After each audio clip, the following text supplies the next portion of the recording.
partir esta conversación sobre, como les decía antes, muchos temas. Los papers dan para hablar de muchas cosas, desde la academia, la ciencia, la productividad, pero hoy día vamos a hablar de desatando el poder de los papers, que es lo que nos convoca hoy día. Entonces, yo no sé qué tan diversa es la audiencia que nos está escuchando, pero quiero partir preguntándole a Ian Scott, ¿qué es un paper?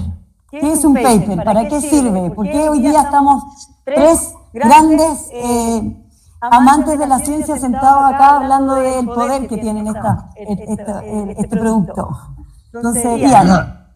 Excelente, Paula. Buenos días a todos. Muchas gracias. Buenas tardes a todos y todas. Gracias por acompañarnos. Interesantemente, esta misma pregunta me hice hace más de 15 años, ¿cierto? ¿Qué es un paper científico? ¿Cierto? Y para resumir, ¿cierto? Todos estos años de trabajar con estos papers, revisar, redactar, traducir, asesorar, desarrollar, básicamente todos los verbos, ¿cierto?, que giran en torno de los papers. Pero puedo decir que el paper hoy en día es la unidad medidora o la métrica global que tenemos para medir la calidad de la producción científica, no solamente del individuo, pero también de la institución y también, por lo tanto, el país, ¿cierto? Entonces, el paper se ha convertido en la unidad de medición, ¿cierto? Y es algo que reconocemos, ¿cierto? Es reconocible por su formato, por las secciones que tiene y también por la manera que se divulga o que se publica, ¿cierto? Entonces, eso sería una definición. Exacto. Y cuando tuvimos esta pregunta, antes de empezar el live, efectivamente cuando yo te escuché eso dije, bueno, entonces cualquiera puede escribir un paper, pensando en que es una metodología, un documento que tiene una estructura y uno puede llegar y escribir lo que descubrió o lo que quiere transmitir. Y ahí, Héctor, te pregunto a ti entonces, también pensando todavía en definir esto del paper. Entonces, cualquiera puede sentarse y armar esta estructura científica y decir, bueno, yo voy a publicar en Nature, no sé. Bueno, si tengo plata, obvio, eso va a salir más adelante, pero claro, sí. Bueno, yo comparto esta propuesta de que hoy día el paper se ha convertido en un instrumento de gestión académica y que básicamente, o de gestión del desempeño académico, en el cual podemos nosotros cuantificar o medir la producción de una persona que se dedica a la ciencia. Pero dicho eso, yo quisiera dar un paso más atrás, porque esa es como la versión instrumental de lo que es un paper, o sea, como herramienta de gestión. Pero en realidad yo la propuesta que hago es que no tenemos que olvidar de que el paper es un artefacto, es decir, es una herramienta que está al servicio de la comunicación, del desarrollo científico y del conocimiento. O sea, el paper es un instrumento análogo a lo que sería un libro, ¿cierto? O lo que sería otro documento en donde las personas que nos dedicamos a la investigación comunicamos las ideas que estamos desarrollando, los problemas que estamos abordando, las preguntas que nos estamos haciendo, las posibles soluciones que estamos entregando, y quienes nos dedicamos a la investigación más aplicada, también a través de esos documentos hacemos propuestas de cómo esto puede ayudar a resolver problemas a partir del conocimiento que estamos desarrollando. Entonces, es un vehículo, es un artefacto que permite comunicar la ciencia y que hoy en día se ha instalado también como un elemento de gestión de desempeño académico, porque tiene una característica muy particular.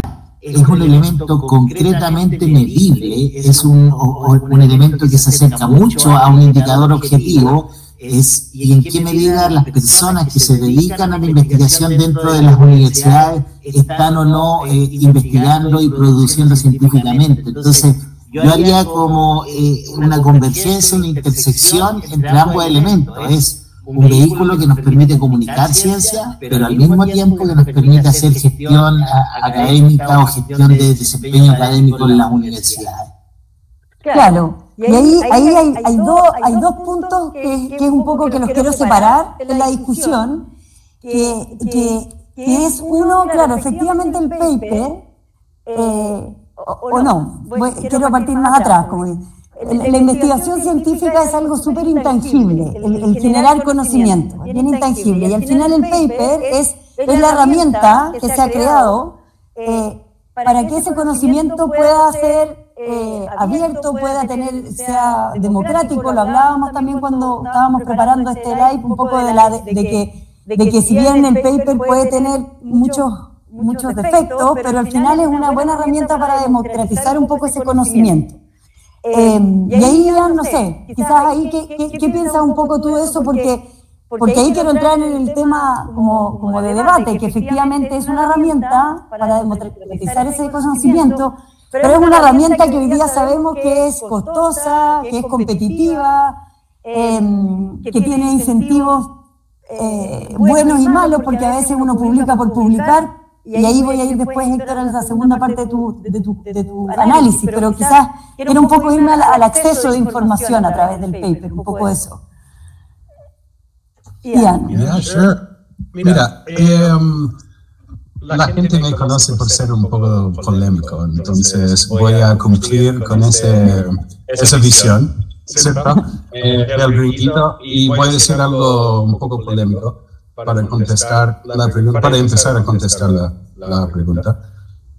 Pero yo veo y escucho y leo gente todos los días que dicen el sistema de escribir papers y tener que publish o perish o publicar o morir es una tiranía, ¿cierto? Es una estafa, es, no sé, una opresión, por ejemplo, ¿cierto? Hay muchas palabras que utilizan para describir un sistema que describan como malo, ¿no? O un sistema, una presión de más, y que no debe ser parte de la academia, ¿cierto? Sin embargo, tengo dos respuestas a eso, ¿cierto? Uno es, primero hemos tenido la oportunidad de trabajar no solamente con países latinoamericanos, pero incluso unos países más en desarrollo o menos desarrollados, en África, por ejemplo, y hemos visto muchos ejemplos de gente que tiene cero recursos, ¿cierto? Ni siquiera infraestructura para investigar, pero ellos también tienen una muy buena actitud hacia publicar, hacia divulgar su ciencia, hacia la investigación. Y es muy interesante porque si hablamos con ellos, ¿cierto? Con menos recursos, con menos apoyo, ¿cierto? Tienen mucha energía y muy buenas ganas de publicar papers científicos. Entonces, yo creo, ¿cierto? Yo sé que Héctor tiene como una visión un poco más divergente de esto, pero yo creo que todos se pueden redactar un paper, ¿cierto? Y tiene que ver con la capacidad analítica que tiene la persona, tiene que ver con las ganas. Héctor va a agregar algunas cosas más, ¿ok? Pero hemos visto, okay, con nuestros propios ojos, tras años de trabajar en esto, que personas que uno podría pensar quizás no tienen mucho apoyo, las personas que decimos que son personas piolitas, siempre que pasan bajo perfil, pero tienen una tremenda potencia de publicar, de investigar, de divulgar su ciencia a través de los papers. Y por lo tanto, ¿cierto? Las personas que se quejan, siempre digo, si se aplicaran esa misma energía en quejarse sobre el sistema e investigar sobre qué tan malo es el sistema, ese mismo tiempo y energía, si lo pusieran en escribir, investigar cómo hacerlo, ¿cierto? Se darían cuenta que en realidad, ¿cierto? Es una manera que podemos literalmente todos competir en el mismo nivel, ¿cierto? Entonces, para mí, solo ayuda a la democratización de la ciencia. Yo creo que hay consenso con eso, pero ahí se suma un poco la parte de la competitividad que hay por lo segundo que hablaba Héctor, que son un poco los incentivos desde las mismas entidades académicas por el publicar. No sé Ian, ¿cuál es tu respuesta un poco, o tu reflexión ante lo que dijo Ian un poco? Perdón, pensé que le estaba preguntando a Ian. No, mira, yo creo que hay varias aristas acá. Voy a tomar algunos elementos que me llamaron la atención. Voy a volver a un punto original que hiciste hace algunos minutos atrás, Paola. Lo voy tomando uno a uno. Dale, vamos. Tú dices que el paper ayuda a la democratización del conocimiento. Yo estoy en total desacuerdo con eso, porque en realidad es porque los papers no son de fácil acceso. O sea, para poder descargar un paper y tú en el fondo poder leerlo, tienes que pagar a la revista y tienes que pagar una cantidad de dinero sustantivo. Entonces, en el fondo no es tan accesible ni siquiera para los académicos. Dentro de la universidad no tenemos acceso a todas las revistas que necesitaríamos tener. Y lo segundo es que detrás de eso también el lenguaje que se ocupa en los artículos científicos no es de acceso al público general. Entonces, en realidad es como un documento escrito por científicos para otros científicos. Entonces, ya para bajarle el tono, en realidad estoy como parcialmente de acuerdo nomás con eso. Eso es como un punto. El segundo punto, que es lo que plantea Ian, que es como esta percepción de algunas personas que trabajan en la academia que lo sienten como un sistema opresor y lo sienten como una tiranía, ¿cierto?, de los papers. Hay que tener un poco cuidado con esas interpretaciones, porque yo siendo especialista en la psicología organizacional y entender lo que es la gestión del desempeño, lo que nosotros estamos llamados en todas las organizaciones, la universidad es una organización, es, por un lado, ¿cierto?, generar las condiciones para que las personas realicen su trabajo de forma adecuada, pero también colocar la estructura, ¿cierto?, y los incentivos pertinentes para que las personas también dirijan su esfuerzo, le den dirección a su trabajo. Entonces, el documento científico llamado paper es lo que permite articular el proceso de desempeño y producción académica. Yo pienso que una de las tareas esenciales de la actividad académica es escribir y comunicar nuestro conocimiento. O sea, cuando alguien me dice como esto es un sistema que nos oprime, ¿cierto?, que nos presiona el tema de la publicación, me pregunto, bueno, ¿acaso la escritura científica no es parte esencial de nuestro trabajo? Ahora, yo podría entender que quizás la idea como de sentirse oprimido tiene que ver en cómo se ha ido como intensificando la intensidad de la exigencia por el volumen de publicaciones, ¿no? Porque nosotros hemos estado colocando fuertemente el énfasis como en la cantidad de publicaciones, en cantidades breves de tiempo. Entonces eso aumenta la presión y obviamente te distrae de otras actividades que son importantes, incluso afectan otros procesos de investigación. Entonces, yo creo que la discusión ahí está en dónde está el punto de equilibrio respecto de las exigencias del volumen de publicaciones que tenemos. Yo creo que desde mi punto de vista el tema de publicar papers no es parte del debate. O sea, nosotros tenemos que escribir, pero el tema es cuánto escribir, en qué escala de tiempo. Entonces es parte de nuestra actividad esencial. Hoy día ser un académico dedicado a la ciencia no es tan solo ser un profesor sobresaliente que hace un buen trabajo en sala de clase, porque un profesor en el fondo que se dedica principalmente a hacer clases es un usuario del conocimiento, es decir, toma el conocimiento desarrollado por otras personas y lo transmite, versus que hoy día un académico está llamado a ser también un productor o un generador de conocimiento. Sí, aquí Miguel Negra está preguntando un poco por el el acceso, por el open access de los papers, que quiero llegar allá, pero primero quería un poco ver que nos fuéramos por esa línea, un poco del volumen de los papers, porque también cuando preparamos esta conversación, algo que me llamó mucho la atención, Héctor, que tú mismo dijiste fue, bueno, la presión por publicar hoy día ha matado a los libros y a esos artículos que se generaban con 2 o 3 años de tiempo y con o más incluso, no sé, de 10 años de investigación. Y hoy día esa misma investigación saca 20 papers por una cosa que que quizás no todos van a estar de acuerdo, pero donde efectivamente hoy día para el académico, por ejemplo, el investigador que está dentro de la academia tiene esa presión y tiene que publicar un paper al año, ojalá 3 papers al año, etcétera, etcétera. Entonces, ahí quería quizás a Ian hacerle la pregunta un poco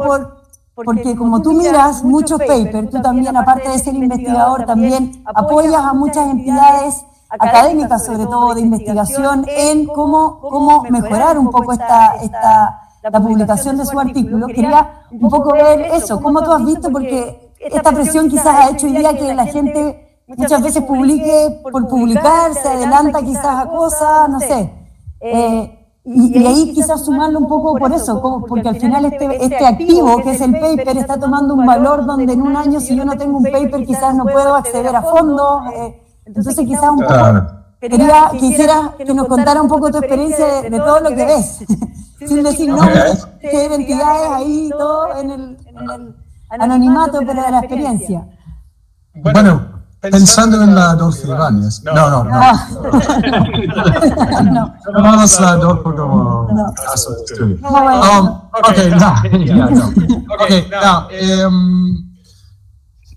Cantidad versus calidad, ¿cierto? Yo creo que la métrica de cantidad, es para algunas personas nomás, ¿cierto? Hay solo un porcentaje, y no quiero decir pequeño, porque cada vez es más, y cada vez la gente se va capacitando, mejorando su trabajo, pero yo creo que hoy día, y en 2023, cuando estamos en la actualidad, hay pocas personas o un pequeño porcentaje de personas que realmente tienen la capacidad de escribir 2 papers en un año, ¿cierto? Ahora, exigir a absolutamente todo el plantel docente, investigador, que publique un paper al año, no es una locura, ¿cierto? No es una locura. Ahora, ¿cierto? Lo que sí pienso es que la calidad puede recompensar la cantidad. Por ejemplo, si tú dices, no publiqué un paper por año, pero en 3 años publiqué un gran paper, ¿cierto? En Cell, o en Nature, o en Science, algo así, que ya está recibiendo citas de inmediato, porque la manera inmediata que un trabajo recibe citas también es una buena métrica, y no quiero así saltar al mundo de métricas. Sin embargo, ¿cierto? No hay duda que llegar y decir, por ejemplo, a, no sé, una universidad como la U Autónoma, por ejemplo, que está en fuerte búsqueda de crecimiento, búsqueda de profesionales, necesitan publicar, mucha presión, pero llegar e instalar un sistema donde dicen, ya, todos nosotros publican 2, 3 papers al año o para afuera. No, pues, imposible. Yo creo que primero hay que partir con papers de buena calidad, recompensar, ¿cierto?, la cantidad por calidad, y también, y esto es muy importante, y yo creo que es un mensaje que puede llegar directamente al hueso de muchas personas, y directivos sobre todo. Yo creo que si hay gente directiva en la charla, que seguramente que hay, que siempre hay, no todas las líneas de investigación son buenas, ¿cierto? Entonces, cuando hablamos, ¿cierto? Y es un comentario duro, ¿cierto? Y es un comentario que tenemos que decir a personas, a las instituciones a veces, y decir, mira, si tú continúas así, es absolutamente imposible que vas a llegar a siquiera un paper al año, porque esto no es bueno. Lo que nos presenta una novedad, no es una... Sí, a mí me gustaría hacer un comentario al respecto. Cuando el otro día comenzamos, yo te decía que el paper había matado el libro, como cuando MTV mató la radio, ¿cierto? En el fondo, la lógica en la que la pienso es que el paper tiene un ciclo de producción, si te va bien y tienes un paper y aciertas que te lo procesen y te lo acepten en la primera revista que lo manda, si te va muy bien, eso se puede demorar entre 12 a 18 meses aproximadamente.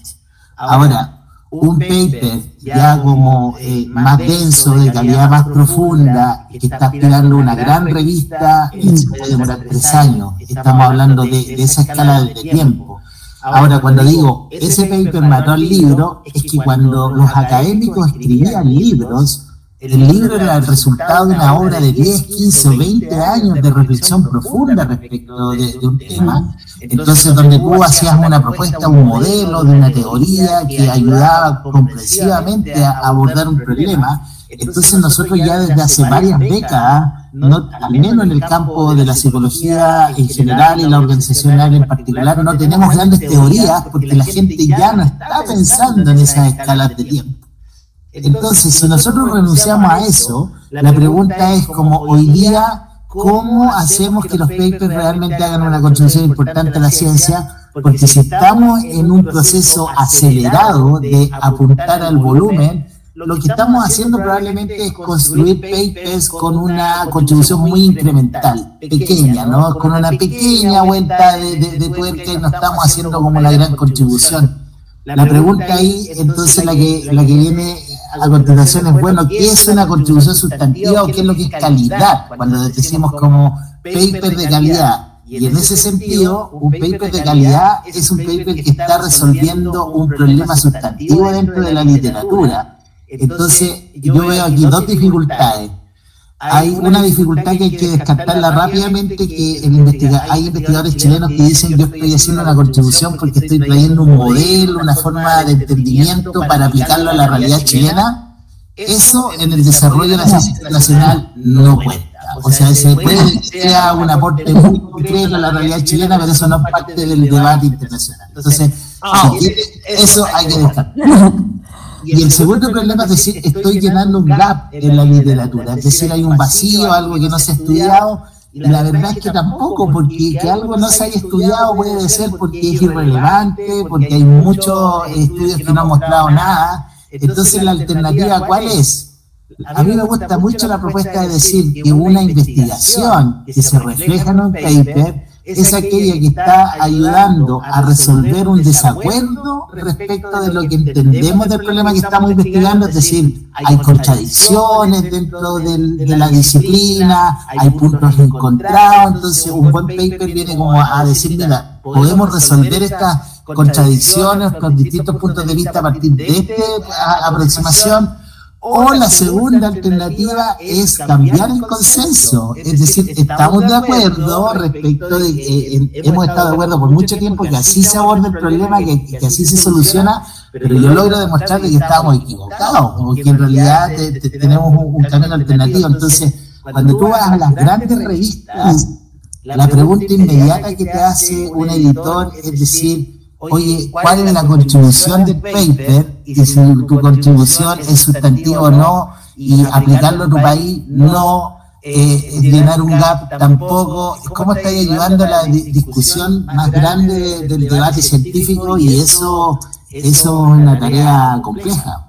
Sí, mira, ahí justo yo creo que tocaste un tema que justo Juan Pablo Venegas, que ahí escribió también en el chat, un tema de que claro, qué tan alineada la investigación que se genera tiene que estar con, él habla específicamente de no perder de vista la industria, y bueno, y muchas veces se habla de esta investigación como más orientada, que creo que no es el foco de la conversación de ahora, pero es algo súper interesante que uno tiene que empezar a pensar, porque eso se contrapone a veces con justamente lo que tú decías, que es que la investigación un poco hoy día tiene que resolver grandes debates fundamentales, más que, y si como parte de eso están los desafíos sociales, productivos, etcétera, bien, pero creo que eso quizás, y ahí podemos tener otro like sobre eso un poco, que es como más una segunda parte del proceso de la investigación y quizás no la investigación misma per se. Lo dejo aquí, Juan Pablo nos dejó la pregunta hecha y nos dejó quizás el tema para otra conversación, Pero quiero volver de nuevo al tema un poco que ha salido también aquí en el chat harto, el tema del Open Access y relacionado un poco al volumen. No quiero salir de ese tema, porque estábamos hablando antes de que efectivamente también lo hablábamos desde la parte del académico, del investigador dentro de una institución, que el paper es su herramienta lo hablábamos acá un poco de movilidad académica, es como un poco tener un paper, obviamente te va aumentando en tu trayectoria de investigador, y uno puede moverse de universidad, como decía antes, puede acceder a fondos públicos, etcétera. Pero claro, ese volumen excesivo muchas veces hace de que tengamos que publicar en cualquier revista o queramos pagar en Open Access para tener más impacto de esa publicación, y hoy día sabemos que muchas veces esa revista, yo estuve viendo los últimos valores de publicar en algunas disciplinas, estamos sobre los $3.000, no sé si ha ido, o sea, los 5.000, no sé. Entonces, quiero que me cuenten un poco qué opinan ustedes, porque esto del Open Access y Ian, quizás de tu experiencia, incluso las revistas predatorias, que hoy día es algo que está ahí, sabemos que viene, no nos podemos hacer cargo, no podemos decir no publique acá, porque es algo que desde las universidades no podemos obligar, pero sabemos que hay algunas que ya están probablemente van a hacer salir de los índices, de los índices en el fondo. Entonces un poco quería volver a ese tema. Ian. Yeah, perfecto. Mira, yo tengo una visión un poco sesgada sobre Open Access, ¿cierto? No voy a guardar mi odio hacia el sistema de Open Science, y mucha gente no le gusta eso, ¿verdad? Pero lo tengo que decir, porque si bien, yo creo que es importante como visualizar cómo ha cambiado el Open Access sobre los años, ¿cierto? Porque cuando comenzamos con este tema, podemos decir 10, 12, casi 15 años atrás, ¿cierto? Revistas buenas, ¿cierto? Y de buena calidad, sí cobraban algunas veces para publicar un artículo, ¿cierto? No hay duda. Y hay algunas disciplinas, siempre los de economía, finanzas, los auditores y todo, incluso tradicionalmente han tenido un fee para siquiera enviar el artículo, ¿cierto? Entonces, el Open Access siempre ha existido, es algo que partió, yo creo que con buenas intenciones de hacer abierto la ciencia para que todas y todos pueden leer los artículos, ¿ok?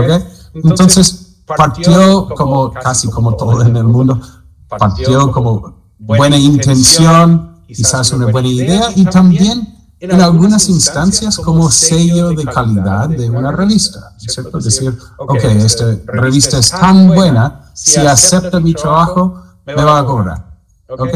No, como hemos dicho, esta presión de publicar ahora y tener casi todos los procesos académicos ligados a una publicación, ¿cierto? Magíster, doctorado, postdoc, ser académico, realizar investigación, ganar fondos, ¿cierto? Todo eso está ligado al paper.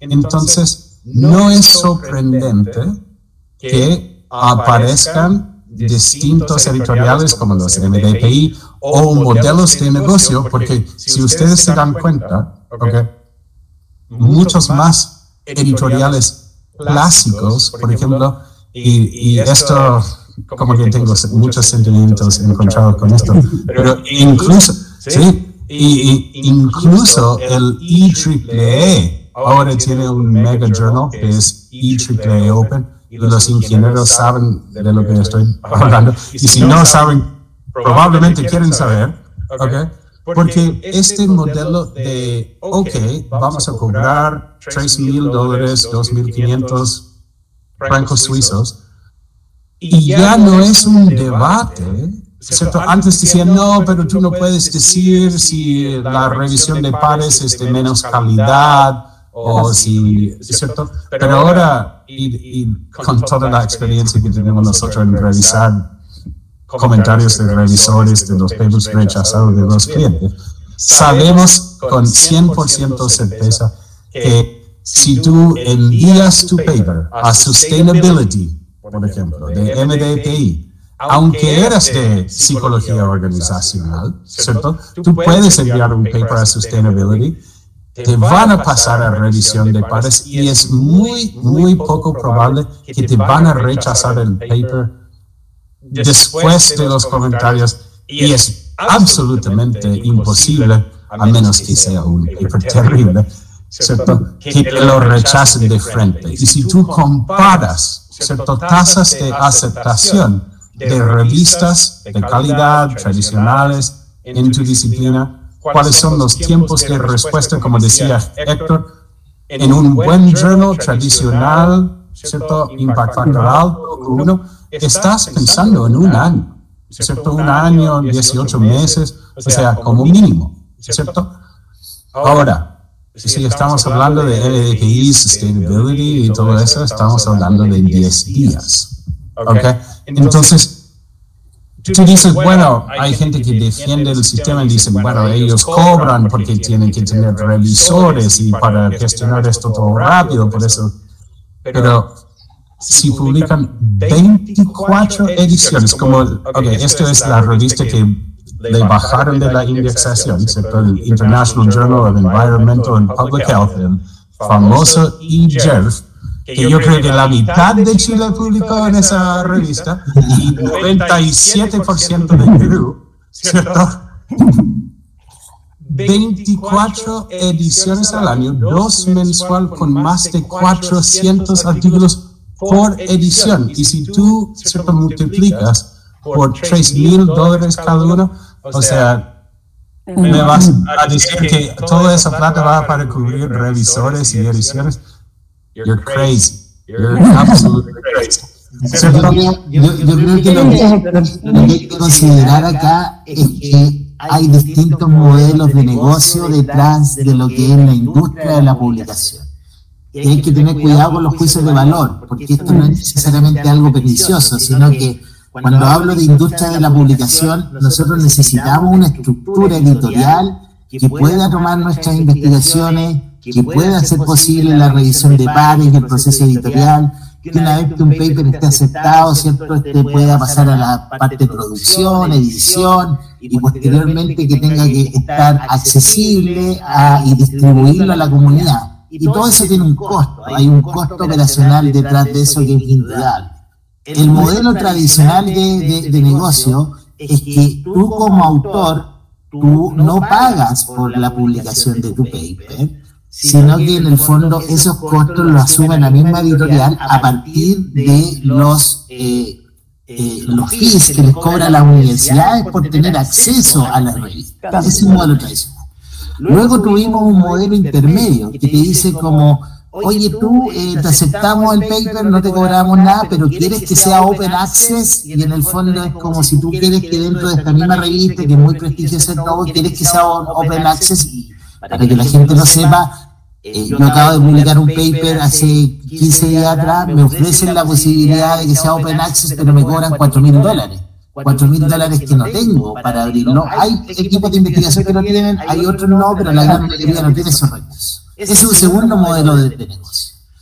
Y el tercer modelo de negocio es el modelo, ¿cierto?, como de la revista Open Access propiamente tal, que básicamente es decir, yo no te cobro a ti como usuario, cualquier persona puede descargar el paper. ¿Por qué? Porque el equipo de investigación o el investigador que está detrás del paper pagó una cantidad de dinero que cubre el valor de la producción de su paper.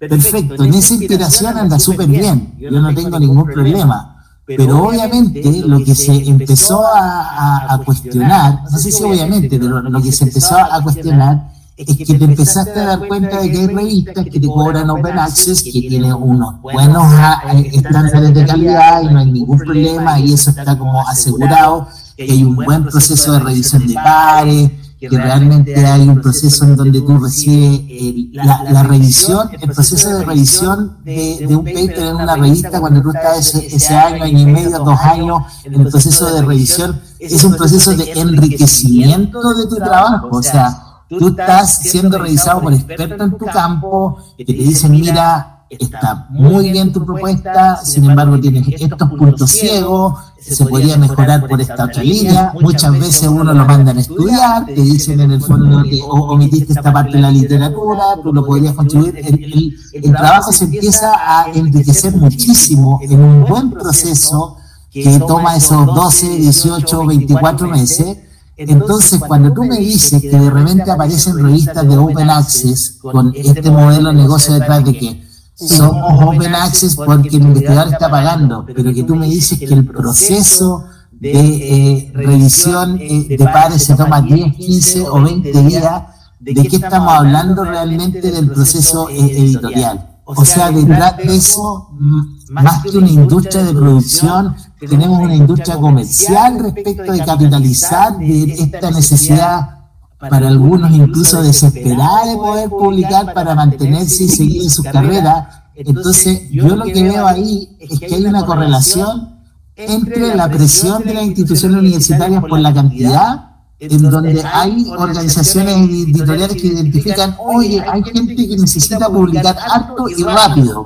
Entonces, aquí tienes una oferta de una revista en donde la hacemos rapidito, la hacemos corta, y eso tiene como un valor. Si tú tienes el dinero para pagar, te proceso el artículo y en 3 meses, digamos, lo tienes publicado. Entonces, esa es una crítica. Y la última que quisiera comentar es que en la revista, el problema del pago de los papers, ya sea lo pague la universidad, ya sea lo pague el investigador, ya sea lo pague el que compra el paper para leerlo, la gran crítica que se hace es que esta es una industria enorme que mueve millones y millones y millones de dólares, en donde las utilidades que se generan superan los costos operacionales.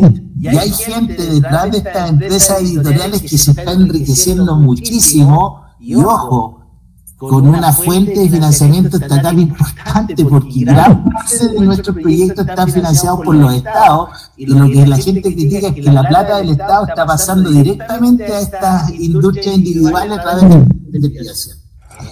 Sí, eso es súper interesante, porque ahí dejaste algo que es como obvio y que muchas veces no lo queremos decir en voz alta, y es un poco claro, de esta industria de los papers que al final, y aquí quiero un poco volver a lo que hablamos al principio, como para ir cerrando un poco, que es, pero al final no encontramos mucha otra herramienta que sea así de cuantitativa, democrática, por decirlo así, y de excelencia, entendiendo que la palabra excelencia es una palabra que siempre también tiene debate, pero que refleje un poco el quehacer de la ciencia, porque ahí la pregunta es,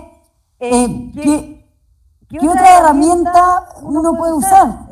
Porque sabemos que dentro de las universidades el paper al final es el tangible, el producto tangible para medir muchas veces la productividad científica de los académicos, los investigadores. Sabemos que los fondos públicos también son las métricas para medir al investigador en alguna medida.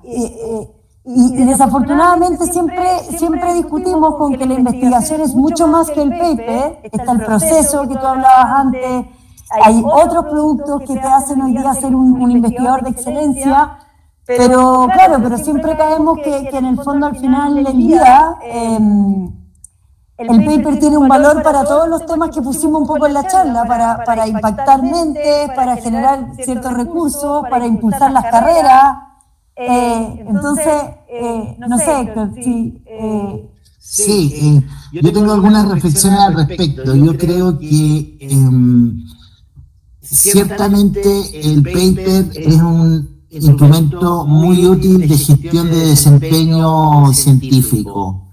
Con la promesa, su gran cualidad es que es medible y es fácilmente cuantificable, y hay personas que piensan que es objetivo, pero yo lo pongo en duda, porque en realidad hay un conjunto de elementos que pueden estar sesgando la calidad de ese producto. O sea, cuando nosotros decimos que tiene impacto, pero ¿cómo define impacto? ¿Impacto para quién, digamos? ¿Que tiene calidad? ¿Cómo define? Entonces, por ejemplo, tú a veces tienes un paper con una propuesta que es controversial y que le está tensionando, ¿cierto?, el campo de desarrollo científico a algún investigador súper importante y grande en tu campo, y resulta que hay gatekeepers que te lo votan, en el fondo, cegadamente, porque es decir, como este gallo me está echando a perder mi propia teoría, digamos, entonces, y esos sesgos son implícitos, muchas veces no son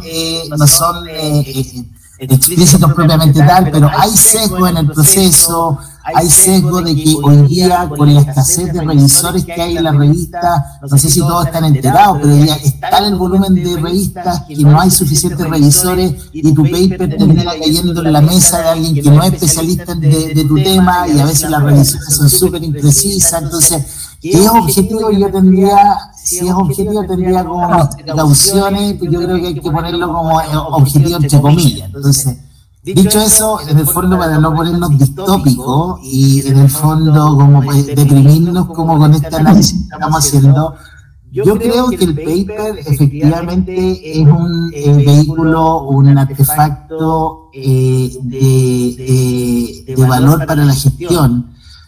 Pero mi invitación, de nuevo, es que nunca nos olvidemos que más allá que tenemos que cumplir con número de publicaciones, nuestra principal pega como científicos es generar y construir conocimiento. Y si nosotros nos focalizamos en que el conocimiento que permita entender mejor el mundo, que permita resolver mejor los problemas del mundo, y que si yo en realidad estoy como súper focalizado en desarrollar un conocimiento y una propuesta exigente, el paper de calidad va a llegar solo, ¿me entendí? O sea, en el fondo va a emerger solito porque tú estás focalizado en el desarrollo del conocimiento, y eso me lleva a la última reflexión, que hay distintos estadios de desarrollo de las instituciones académicas. Y necesariamente hay un estadio en donde las universidades deben promover la cantidad y el volumen de papers, y eso yo no lo veo como un problema. Pero sin embargo, ese estadio tiene que ir transitando también a encontrar el punto de equilibrio con un elemento de calidad. Y hoy día tenemos grandes universidades a nivel internacional que están apostando por la idea de que prefieren que sus investigadores en el fondo no tengan como este frenesí por el gran volumen de papers, y prefieren menos volumen, pero que ese volumen sea de mayor calidad. Entonces yo creo que tenemos que ir como apuntando y dirigiéndonos a ese esfuerzo, sin olvidar, nuevamente, para ser majadero y insistir, que nuestra pega final no es escribir papers, nuestra pega final es generar conocimiento, y los papers son un vehículo que nos permite y nos ayuda a comunicar ese conocimiento. Sí, exactamente. Yo creo que eso también hay un consenso ahí, y efectivamente lo que tú mencionas es cierto. Hay varios países, está el modelo de Inglaterra, que me acuerdo también que hoy día está tratando de verlo, donde efectivamente uno también está mirando, y eso también da para otro tema un poco, que es el impacto. Efectivamente tener paper no paper, pero también investigaciones donde las podamos medir a través de otras herramientas, y uno dice el impacto, y el impacto tiene que ser medido, y ahí quizás el problema es ver cuáles son los indicadores que permiten definir ese impacto, porque probablemente cuando uno habla del impacto de la investigación, todavía son definiciones como muy amplias, pero efectivamente yo creo que estamos conscientes de eso, y bueno, y siempre, y aquí me voy a poner un minuto el sombrero desde la institución, que claro, efectivamente para las instituciones, desafortunadamente hoy día el indicador cuantitativo, como lo hablábamos antes, sigue siendo el paper, y el indicador también para las acreditaciones, para nuestras métricas, para los rankings, hasta que eso también no termine un poco ampliándose, vamos a tener que seguir incentivando este volumen, que creo que, como muy bien dices tú, hay que balancear un poco con la calidad que también queremos, porque sobre todo desde las instituciones académicas, no solo queremos una máquina productora de paper, así una fábrica de salchichas, sino que también queremos a académicos, investigadores que realmente generen investigación de frontera y que además lo pasen bien, y que eso se transmita a sus alumnos, etcétera, y bueno, y toda la cadena. Entonces, no sé, Ian, si tú también quieres hacer una reflexión final antes de esperanzadora a través de esta plataforma, a todos los que nos están escuchando. Sí, totalmente. Mira, resaltar dos cosas. Una es que el paper es la llave a la movilidad académica, ¿cierto? Hemos visto gente, y seguramente algunas personas están escuchando, recibí unos mensajes por WhatsApp últimamente, o sea, ahora, ¿cierto? Y hay algunas personas, ¿cierto?, que hemos visto sus carreras cambiar por un solo paper, ¿cierto? Puede ser una revisión de literatura, por ejemplo, hay un tipo que nos sigue, ¿cierto?, que cambió su carrera académica, publicó una revisión de literatura en una revista como de súper alto impacto, sin ningún apoyo, sin ningún proyecto, ¿cierto? Y eso fue como el springboard o el trampolín que le impulsó una carrera académica de lujo, ¿no? Entonces, y ahora publica con frecuencia. Entonces, eso es uno, ¿cierto? Recuerda que ese paper es la movilidad académica. Y dos, ¿cierto? Yo diría que es muy importante, ¿cierto?, que las personas, sobre todo, yo sé que hay gente que nos están escuchando que están en programas magíster, doctorado en este momento, ¿cierto? Y yo diría que es muy importante volver a lo que es la ciencia, que es cuestionar, ¿ok? Porque muchas veces yo me encuentro con gente todos los días que dice, mira, esto me dijeron que era bueno, pero ¿sabes qué? Está rechazado en 3 revistas, pero mi profe de tesis me dijo que era bueno y no me lo dejó cambiar y me dijo, mándalo así nomás, y ahora 3 rechazos después, ¿cierto? Entonces, ¿y sabes lo que es el problema de esas personas o el desafío que tienen y por qué llegan a esa situación? Es que nunca tuvieron la idea de cuestionar, ¿cierto? Simplemente el profe dijo que estaba bien, nunca cuestionaron. Entonces, yo digo que, o yo pienso que ese cuestionamiento, ¿cierto?, la razón porque muchas personas aman a la ciencia, ¿cierto?, por qué les gusta investigar, es porque no se quedan conforme con una simple respuesta.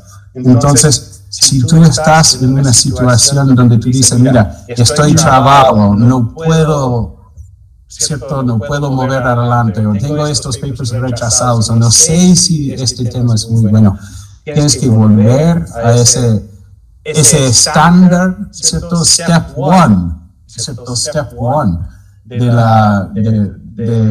la investigación científica es formular la pregunta. Entonces, me gustaría compartir, en el final estamos en la hora ya, yo lo sé, pero cuando yo hice mi doctorado ya hace muchos años atrás, una cosa que me comunicaron y lo tuve que aprender como escrito así como con sangre, es que lo más esencial de todo proceso investigativo y proyecto investigativo y que determina realmente la calidad, el impacto, lo que tú estás haciendo, es tu pregunta de investigación.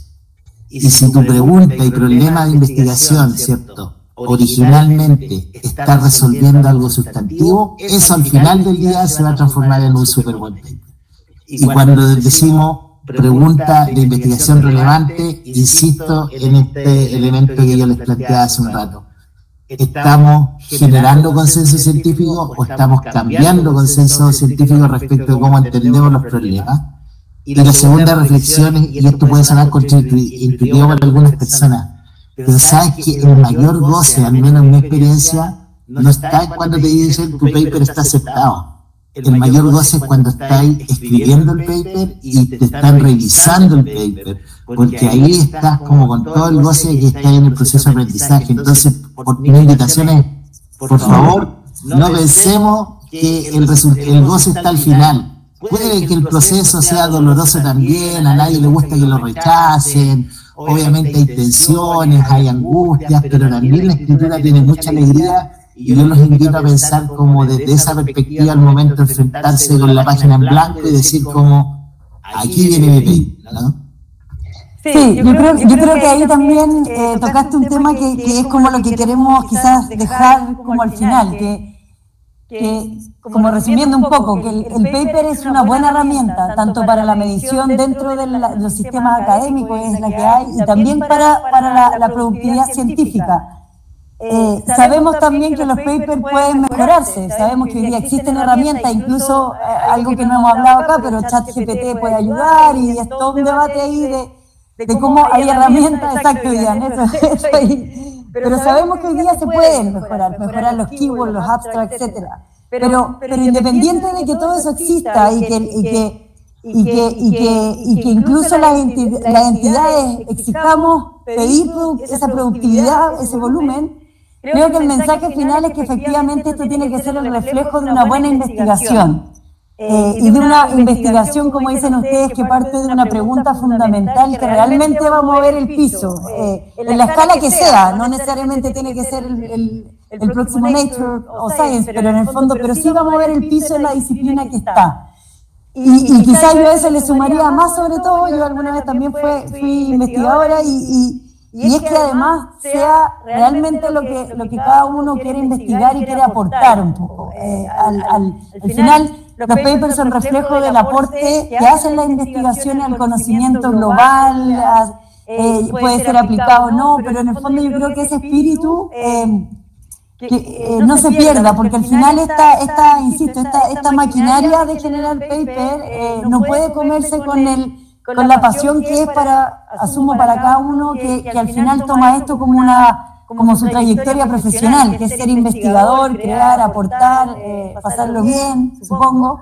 Entonces yo creo que eso es bien, un poco lo dijiste tú, Héctor, y Ian también, un poco, no hay que olvidarse del corazón del quehacer de la investigación y de que efectivamente el paper es un medio para comunicar, para tener esta trayectoria académica, para tener muchas cosas, para medir a las universidades, para medirnos como académicos o como investigadores, pero en el fondo que no pierda su esencia, porque ahí, claro, entramos en este mercado medio depredador de publicaciones y todo, que quizás se nos hace un poco más difícil. Entonces, quizás con ese mensaje de que todavía los papers sirven, hay que buscar estrategias para medir otros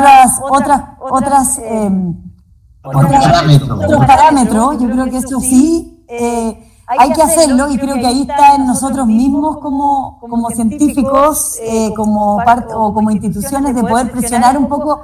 Justo hablábamos de que haya una revolución, de poder encontrar otras formas de medirnos, pero yo creo que todavía, más bien quizás ahí hay que decir que ojalá que los mismos investigadores se preocupen de no perder esa calidad, y no caer en el fondo en dinámicas medias viciadas por presiones que aquí mismo lo hablamos. Eso, Ian, Héctor, y bueno, aquí no lo han visto, pero hay Marcos, que agradezco, que es todo el que ha puesto todo este performance y esta puesta en escena, así que también ahí le damos gracias por esta transmisión. Quedaron varios temas expuestos como para poder seguir conversando de esto, pero le agradezco mucho, llegamos a tener 90 conectados, así que agradezco mucho también ese interés.